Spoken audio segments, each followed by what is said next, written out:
YouTube вакцина тууралуу жалган маалымат камтылган видеолорду өчүрө баштады. Ага ылайык бир гана COVID-19 каршы эмес, учурда колдонулууга уруксат берилген жалпы вакциналар жана атайын илдеттер тууралуу жалган маалыматтар өчүрүлөт. Анткени социалдык тармактарга ээлик кылган компанияларды вакцина алуудан чочулоого себеп болгон туура эмес информацияны алып салгыла деген коомчулуктун кысымы күчөп жатат.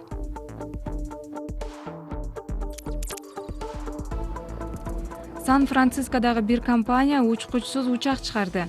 X-Wing учагы айдоочусуз унааларга окшош жана ал асманда өз багытында учуу үчүн камера жана датчиктерди колдонот. Ал эми аба транспортун башкаруу бөлүмүнөн туруп аны башкарып турушат. Ар кандай күтүүсүз кырдаалга карата азырынча анын бортунда бир учкуч болушу керек. Бирок 2024-жылга барып ал да өзгөрөт деген үмүт бар.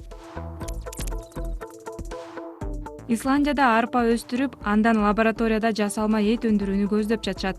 Аталган өсүмдүктөрдүн уругу генетикалык жактан өсүү фактору деп аталган атайын белокту алып жүрүүгө ылайыкташкан.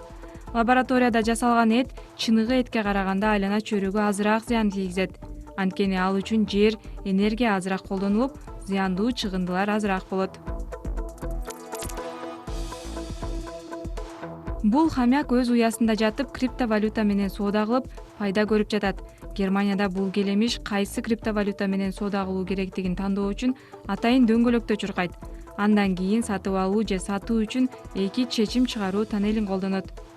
Gox сыяктуу хамяктын учурда соодасы жакшы жүрүп, июнь айынан бери кирешеси 24%га жакын өскөн.